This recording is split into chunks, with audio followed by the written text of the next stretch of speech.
and welcome to Soulful Sunday here at Ariel's Corner. This is Ariel Gatoga, and we are streaming live right here on YouTube. Moderating today for us are the lovely Delene and the lovely Heather. Thank you so much, moderators, and thank you so much, everybody, for joining us today for this Soulful Sunday. I hope you're having a fabulous day today. Our website is located at arielscorner.com, arielscorner.com, and that's where you can go for all your free courses, free booklets, free lectures, free guided meditations, free articles, and more. On the header and footer of every page are our links to the take two. On the header and footer of every page are links to our social media, including our private Facebook group and our Discord server. And those are two places where you can go to be more actively part of our community. We'd love to have you there. We also have on the footer of every page a place to sign up for our emails if you don't already get our emails. And there's a donation link there as well if you feel like giving a donation and you want to use like a credit card or a debit card, something like that. If you'd like to use PayPal for a donation, you can go to our PayPal portal, and that's at paypal.me/Ariel Gatoga, paypal.me/Ariel Gatoga, or on YouTube, you could use a super sticker, super chat, or super thanks if you feel like giving a donation. We do appreciate your support.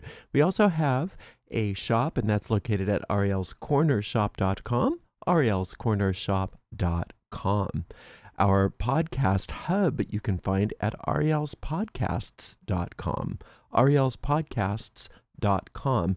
And those of you that are into Psalm Magic, you'll notice that we have a new podcast on there, which is the what do you want to call it? Psalms?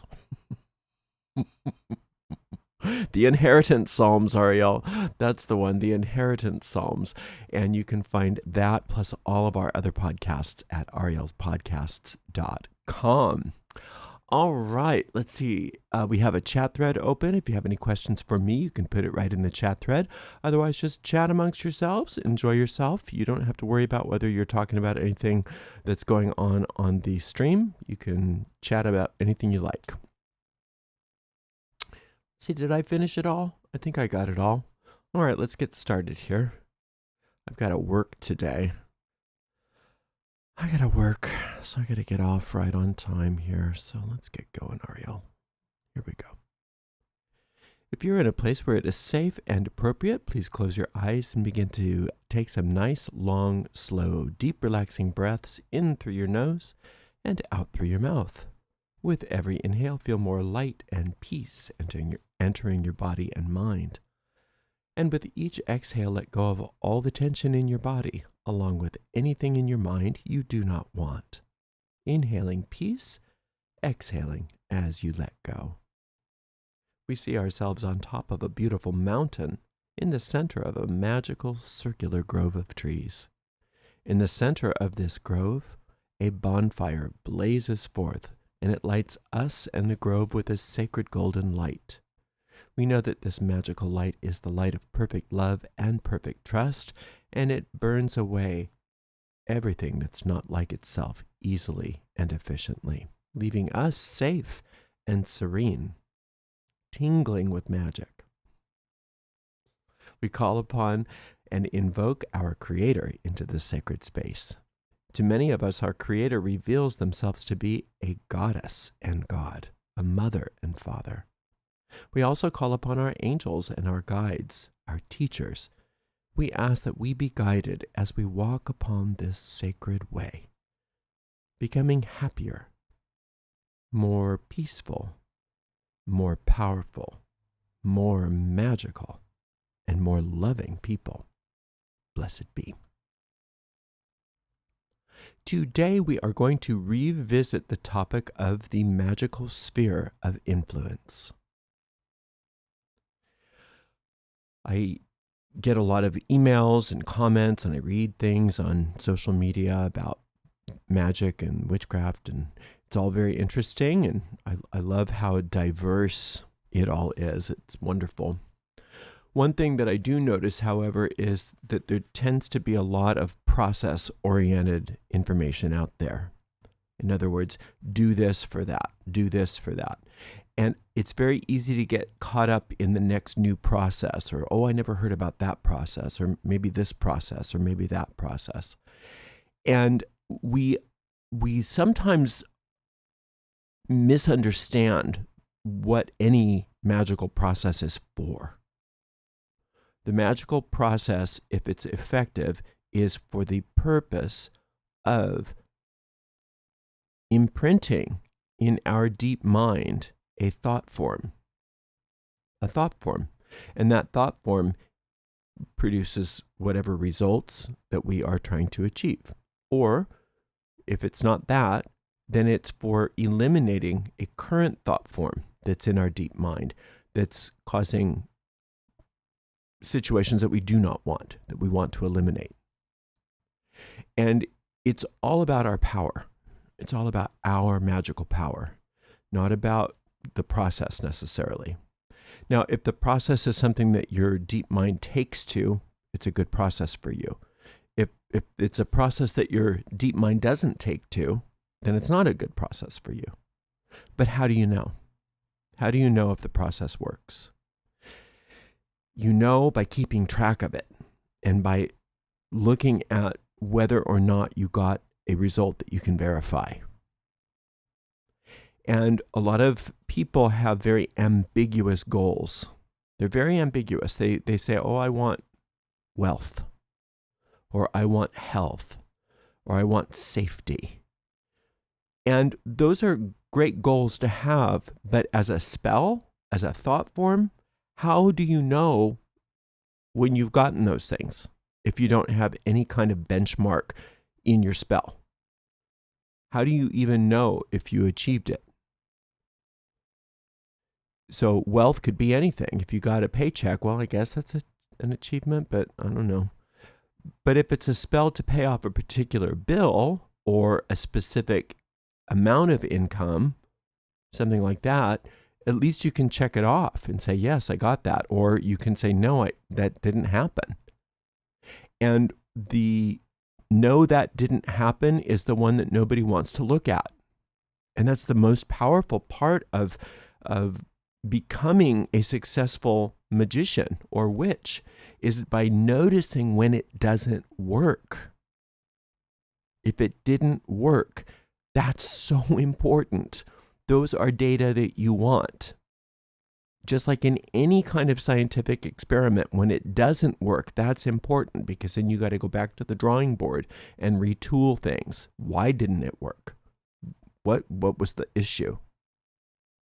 And one of the biggest issues that we have in regards to things not working for us is that either our goal was ambiguous, or we were trying for something that we don't have faith in.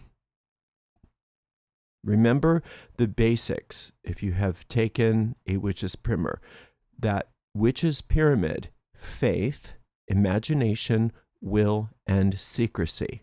Faith is very important. All four of those things need to be in balance, but if faith is not there, you don't get a result. And faith is based on experience. Blind faith is not the same thing as magical faith. Blind faith is a belief. We don't want to believe, oh, I believe so. I believe it might happen. We don't want belief. We want to be certain. We want certainty in our magic. That's faith. Faith is certainty. Just because I can't see it with my eyes doesn't mean I don't absolutely know it's on its way or that it's working. I know that it's there on the invisible plane. Therefore, I know it's just a matter of time in three-dimensional reality before it manifests. There's no question. That's the kind of faith we need. And you can't develop that kind of faith if your goals are ambiguous and or you're reaching for things that you know you can't get. Somebody on Discord was complaining that, well, if I already had the kind of faith that you're talking about, then I'd be a very powerful magician already. And my point was, that's my point. That's exactly my point. If you have the faith that your spell is working, then it will work. Especially if you have the other three parts to your pyramid equally intact: the imagination, the will, and the secrecy. But that faith is usually the hardest one. And so people get stuck on these processes because it's an ego device, not only in magic, but in everything, to get addicted to process in order to be distracted from whether or not you're getting results. Because the ego would prefer that you don't get results, but doesn't want you to notice that. The ego is much more interested in you running after the next process, because it must be the process. It must be the process. It might be the process. It might be that the whatever the spell method that you used didn't take because your deep mind didn't relate to it for some reason or another. But frequently that's not the issue. Frequently that is not the issue. More frequently, what the issue is that you didn't have faith in it. And the faith wasn't there because you either didn't have anything to hang your hat on, as far as you were very ambiguous, or you were trying to move so far out of what your current magical sphere of influence that there was no possible way. So we have to determine our current magical sphere of influence, and we do that by determining our success rate. Did we have results? Yes or no? Both are important data. Both are important. If we did have the results, were they satisfactory? If we didn't have the results at all, that's good to know. Or if we got what we wanted, that's good to know. And that's how we start to determine what our current sphere of influence is.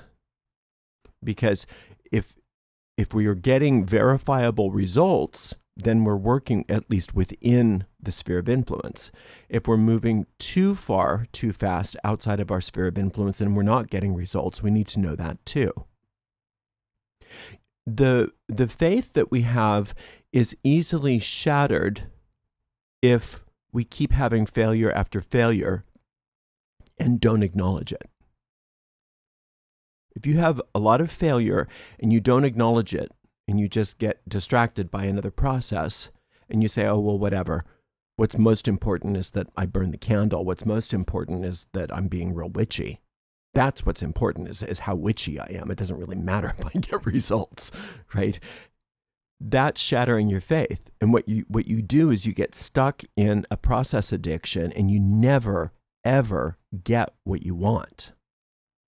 So it's super important that we are clear from the gate about whether our magic is working. And that we start to determine, I see, this is where the parameters currently are in my ability to create results. So I can work within those parameters, and as I become more successful within those parameters, I expand those parameters.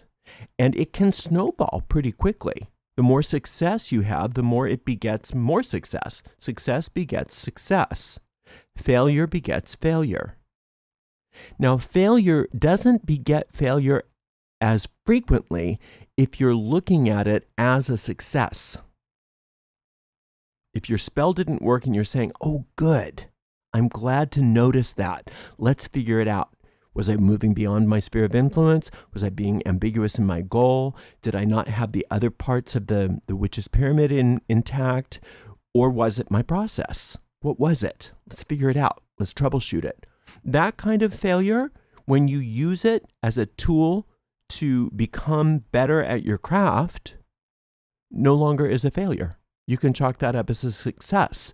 It may not have been a magical success as far as getting you the result, but it's a success in that you learn how to start having magical successes, either by pulling back and working more within your sphere of influence, or whatever else you've determined was the problem.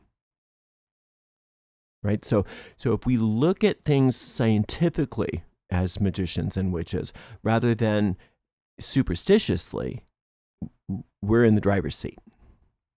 And we start to learn that there are certain things that work really well for us.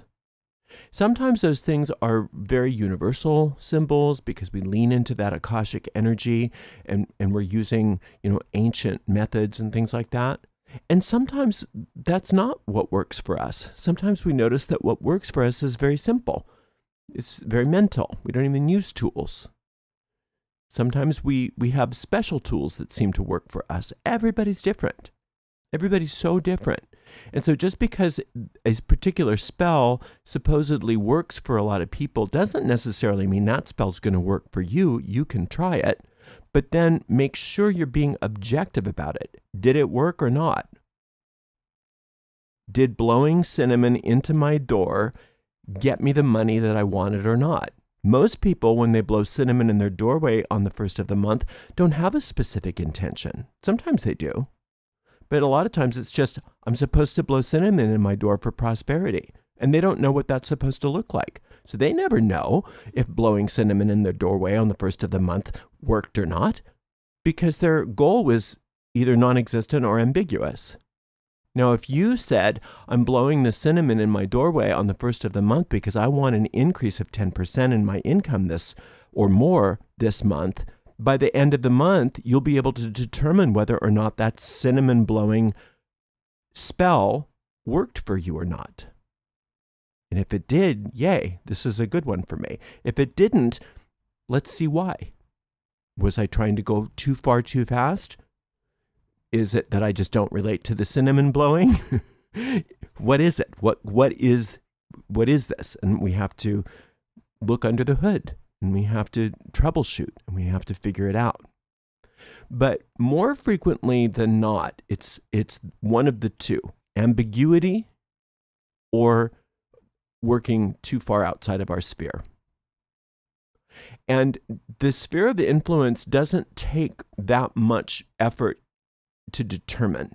It only takes a few spells to start to determine what you believe is possible, what you have faith is possible. Now, if you can even determine that without results from your magic, by asking yourself, is this something that's within the realm of possibility? Do I see me really having this? Or does this feel like a pipe dream? Yes, I want it. The desire's there. But do I believe it's possible? Is it within the realm of what I think I'm capable of manifesting or not? You could even grade yourself on a scale of 1 to 10. On the scale of 1 to 10, how certain am I that I can have this thing that I'm doing a spell on? And if you start to work with that kind of a scale before you cast a spell, that usually takes care of the problem of ambiguity right there, because you're not going to be able to put a number onto an ambiguous spell because you won't know what you're talking about. Wealth is not a spell. Protection is not necessarily a spell. Now, I'm not saying that you can't have protection around your home and you can't have protection amulets. Absolutely. But if you're doing a specific spell for a specific result, you need to be specific about what that result is, or you won't be able to know whether or not it worked.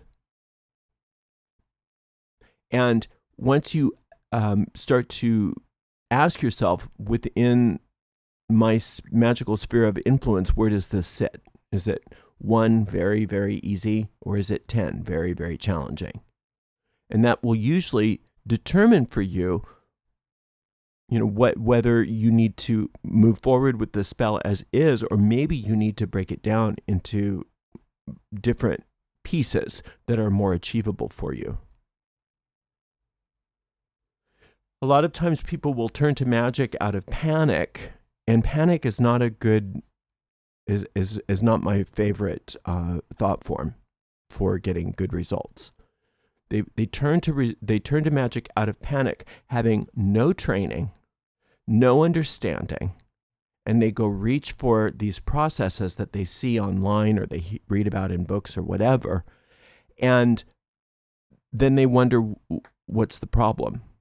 They either don't get the results that they want and are disappointed, or they don't notice they didn't get the results that they wanted because they're addicted to the process. And then they start getting interested in the process of the next thing and the next process and the next process, and never ask themselves, did it work? Did it work? So when you're trying to become, let's say that again.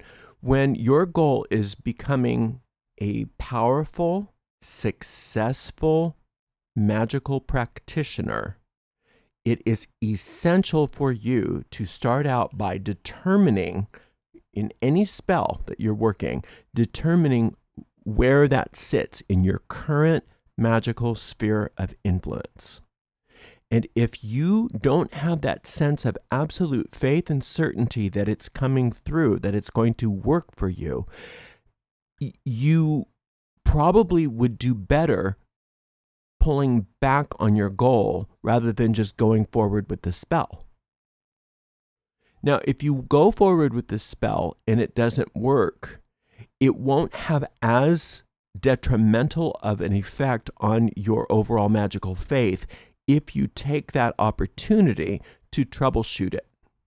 And you acknowledge, this didn't work the way I wanted it to work, and I'm going to figure out why. Because then it does become a type of success for you. So it's not as detrimental for us when our spells fail, because they will, when we acknowledge the failure and figure it out. Because then that transforms that failure into a success.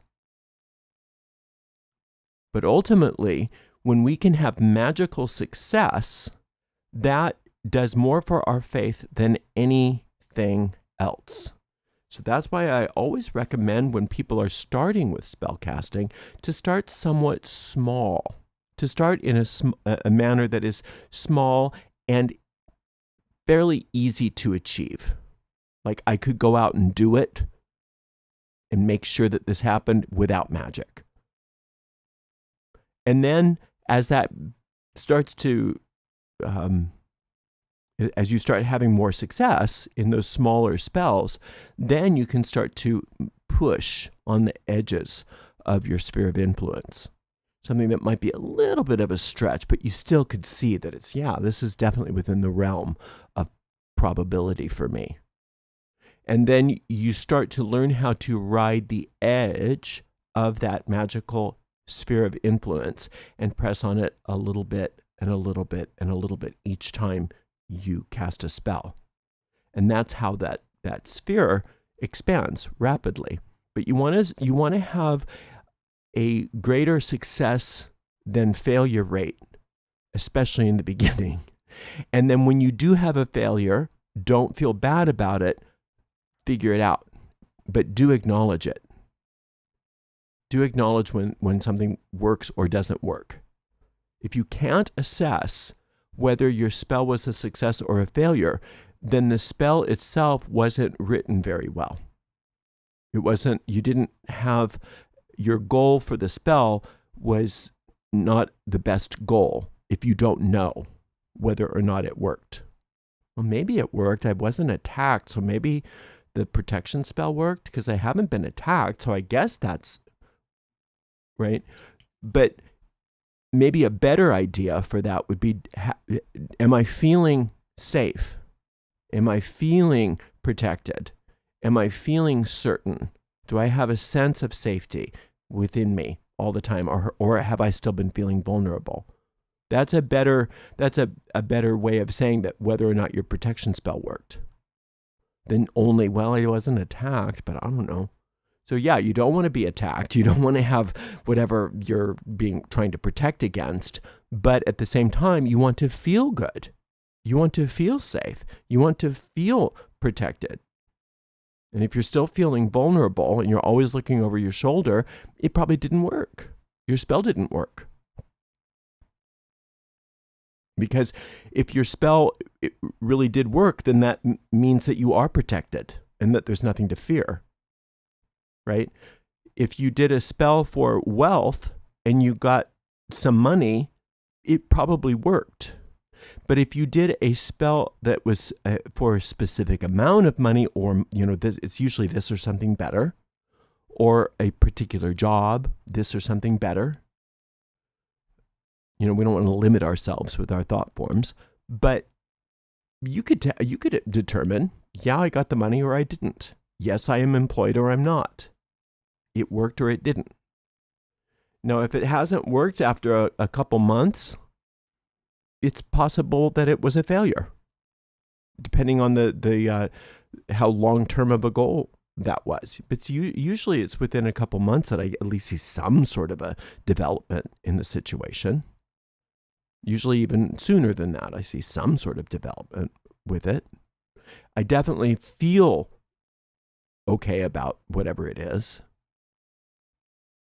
And that's another, if you're doing a spell and you're asking yourself, did it work? Did it work? One of the ways that you can determine the success of your spell is objective reality. Another way you can determine the success of your spell is how you feel. If you're still feeling certain about it, if you're still feeling good about it, it's just a matter of time, it's possible that your spell is still manifesting. But if you don't feel good about it and you don't have results, it's possible that your spell failed.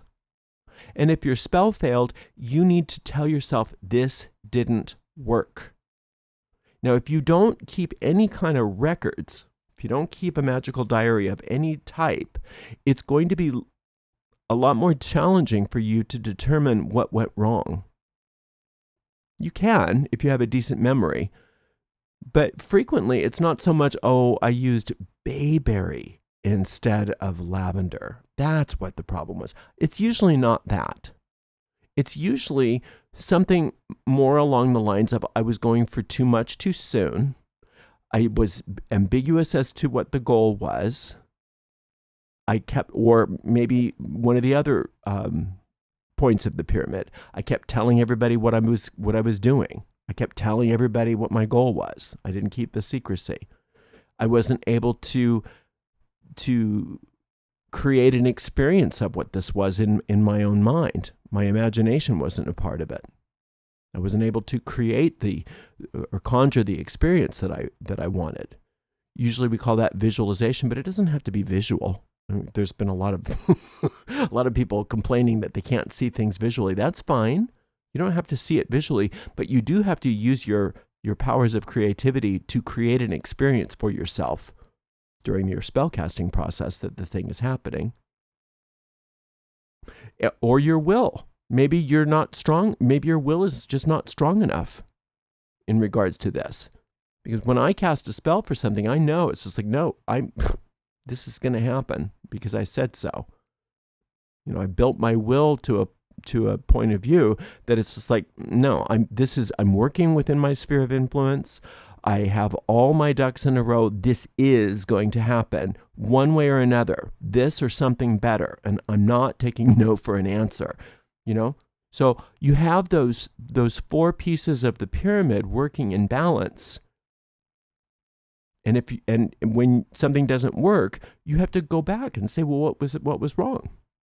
Which part of the pyramid was wrong, or what was wrong with my goal? And it's usually that it was out of your sphere of influence or ambiguous. And that's okay. It's, yay, I figured it out. Let's try it again. Let's try a different spell. I'm going to try it again. I'm going to keep at it until I get what I want, right? Even if it's smaller chunks, smaller goals to start with. So we have to determine what our current sphere of influence is before we can expand on it. And we have to determine the success and or failure of each spell, especially toward the beginning, in order to determine whether our magic is functioning properly, whether it's successful or not. And we've got to be careful not to get sucked into process addictions as a substitute for having a clear-cut analysis of whether or not our spell was successful or not. But it's very easy to just say, oh, well, whatever, I'm going to go do this other thing. I'm going to do this new thing that I heard about. I mean, the new thing might be wonderful. I'm not saying don't do it, but understand that what the ego does is it wants you to be addicted to the process and not look at whether or not it worked. I'm so in love with this process, it doesn't really matter whether it works or not. That's what good is that? I mean, it's fine if that's what you want. All you want to do is cast spells, but you don't care if they manifest. But for most of us, the spell casting, it can be fun. Yeah, it can be fun, but it's a means to an end. It's not the spell casting process in and of itself, or the tools, or the process of any magical operation that's more important to me than the outcome of that operation. In fact, for me personally, the less I have to do, the better. I don't want to have to do another bunch of stuff if I can help it. I would rather be able to streamline it and make it very simple, easy, and effective, and have verifiable and repeatable results in my magic than to always be beholden to a bunch of processes that may or may not work for me. So it's absolutely wonderful and fine to be involved in magical operations, and they can be so much fun, and they can be so enjoyable, and I think it's great, and you should do them. But understand that the ego will use those to distract you from whether or not your magic is effective if you allow it to. And we're not going to allow that. We're not going to allow that to happen to us. We're going to recognize it when it happens and say, no, I am going to hold my magic accountable. Did this happen or not? Either way, I want to know the truth so that I can either acknowledge the success and say yay and start to expand my sphere of influence as my faith becomes even more strengthened, or I want to determine what went wrong. I want to determine what went wrong so that I can troubleshoot it, so that I have success next time in whatever this was, not failure. Sometimes when we have a failure with certain kinds of issues in our lives, I'm really good at whatever. I'm really good at money spells, but I'm really bad at health spells. Sometimes if we notice that, that's important, because then what we want to troubleshoot isn't so much the process, isn't so much the technical side of it, but what are my beliefs in regards to health versus money? Why is it that my faith is so good with money, but it's not so good with health? And those are some things that we can, there's so many processes and techniques that we share at Ariel's Corner for uncovering hidden beliefs and transforming hidden beliefs. But that's when you want to bring those kinds of tools out so that you can figure it out and you can change it and you can alter it and you can heal that and fix it so that your health spells are just as effective as your money spells or whatever it is. So you have the inalienable right to go for what you want in this life, and to have the things, do the things, and be the things you want. But you got to start with where you are. It's important that we understand we have to start with where we are and expand from there. We can't expect to come into magic and say, I want $1 million if we can't even pay our electric bill. We got to start with where we are and expand into the $1 million if that's truly what we want. A lot of times once we start expanding like that, we realize, oh, it wasn't really the $1 million that I wanted. It was just financial security or whatever. And you know, if you, a lot of times people will come into magic with these really unreasonable goals. Well, I want to learn how to fly. It's like, well, I'm not saying that that's impossible, but let's start with something more achievable that's within your current magical sphere of influence. I doubt that you believe you can fly. I doubt you truly believe that you can fly. Maybe you have a part of you that wants to believe that, but I doubt that you truly believe that. So let's start with where your faith is and expand from there. And also, if you have that desire to do something that seems rather unreasonable, what is that? That's a good thing to investigate. Why do I want this? What does that represent to me? And then you can get the benefits of what you think that's going to bring you in ways that are within your sphere of influence. Maybe you just are craving freedom. Maybe you're feeling confined in a particular situation, and that's the way that your imagination believes that you could be free or whatever. So even the desires that seem way unreachable right now, what is it that they are wanting to bring you? What's the essence of those desires? And if you find the essence of those desires, you can find ways to increase the essences of those and manifest the essences of those that are right now within your magical sphere of influence, even long before you can maybe achieve those objective goals that seem so far-fetched.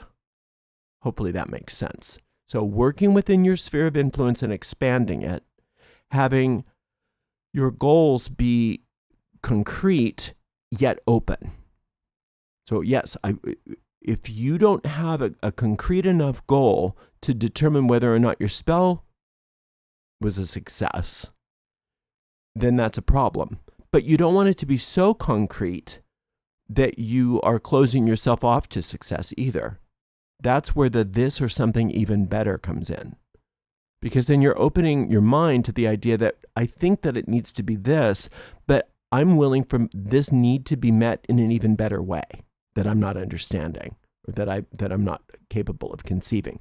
But regardless, I'm going to be able to determine whether or not the spell was a success because this issue has been resolved, this problem has been solved, this goal has been met, this need has been met on some level that I can say, yep, check, it worked, or nope, that did not work.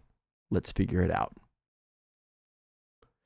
Very, very powerful understanding of how magic works is that it's supposed to work. When your magic works, you should be able to tell.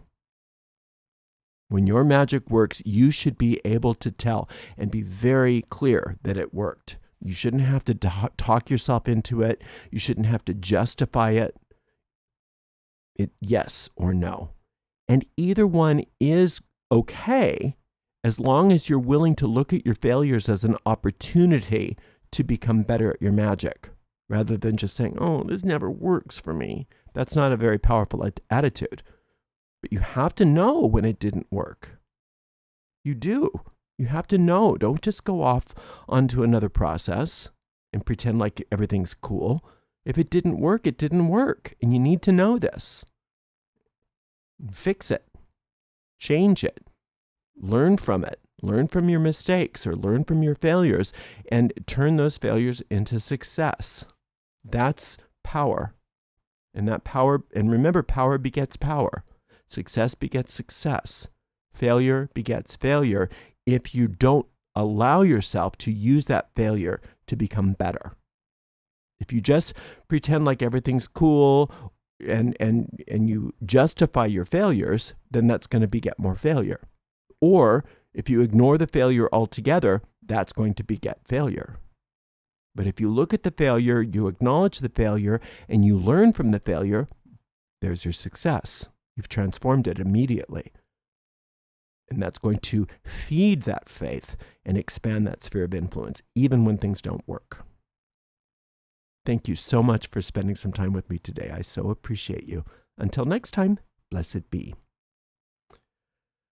Oh, we have some questions. Okay, what if you see it coming in bits and pieces only? What's wrong with that? Bits and pieces. That's some sort of success, right? Now, maybe you're being impatient and you're not allowing it to continue. If it's still coming in bits and pieces, that's how it's manifesting. Now, if bits and pieces manifest and then nothing else, well, maybe that's good for you to look at. Why is it that only a little bit of this manifested? Where was this too far outside my sphere of influence? Was my goal ambiguous? Did I not have the other points of the witch's pyramid working in balance? What was it? I mean, you have to determine that. You have to look back and determine that. And that's a success when you do that. But a partial success is still a success, right? A partial success is still a success. And maybe bits and pieces means that it's still coming. A lot of times when spells are manifesting, we're too quick to judge. And it's like, no, this is just the beginnings. We give it some time. It's all coming. But if you start to get real disappointed, was this all? I wanted this, but all I got was that. You can kill your spell with the negative energy and the energy of disappointment. So it's possible that it's still coming, or it's possible that that your spell wasn't as successful as you wanted it, but there's a reason, and it's up to you to investigate. And like I said, it's usually that there was ambiguity in the goal, that you were trying to work too far outside of your current magical sphere of influence, or that the pyramid of power was not in balance. Usually one of those three things, not so much that you used the wrong herb, or that you worked with the wrong phase of the moon and stuff like that. Those kinds of technical things can make a difference, but it's not as big of a difference as the basics of magic. Okay. What is the best practice to take if I told someone one of my desires and regret it? How do I start over with a clean slate? Just forgive yourself and keep your mouth shut next time.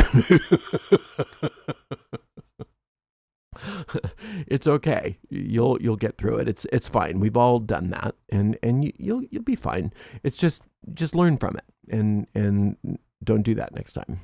You'll be all right. Isn't non-attachment part of it though?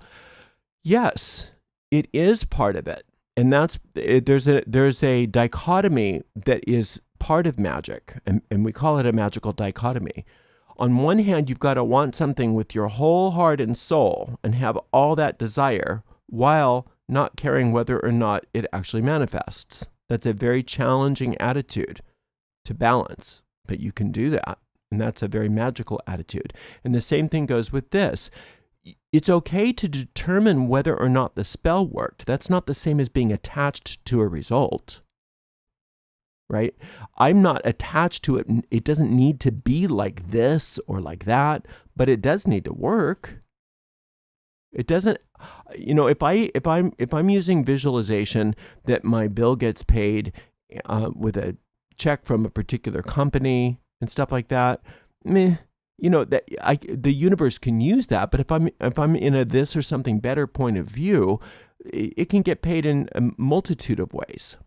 And so I'm not detached I'm detached to the outcome in that regard. And then also, once my spell is done and I get that sense of peace and certainty, I forget about it altogether. But at some point or another, I need to determine whether or not that spell was a success. And if it wasn't a success, that's important data. If it was a success, that's also important data. Those data are important either way, because if the operations that we're working magically don't need to be successful, then what's the point? Right? What's the point of it? So yes, we do want detachment from the results, and we have to be able to be honest with whether or not what we're doing is working or not. They both can be true at the same time.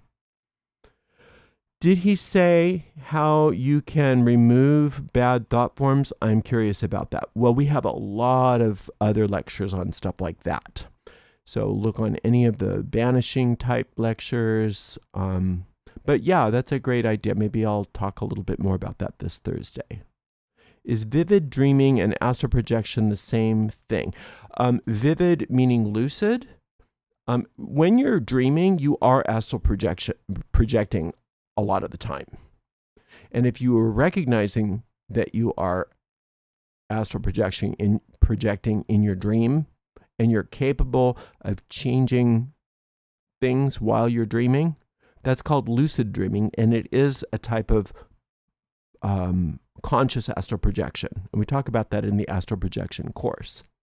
But just astral projecting in a dream and then remembering it later isn't the same thing as purposefully projecting astrally. Yes, we all do it. We all have that sense of flying and floating and things like that.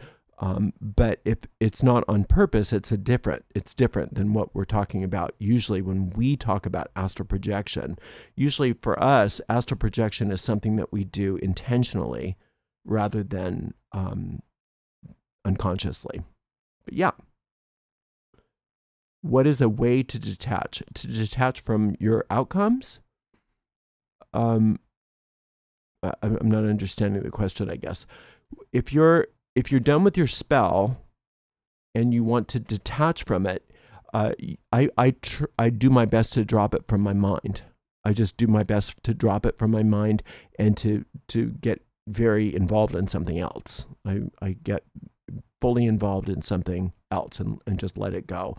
And when it crosses my mind, I gently bless it and release it. I'm not superstitious about it. I don't get upset if it crosses my mind.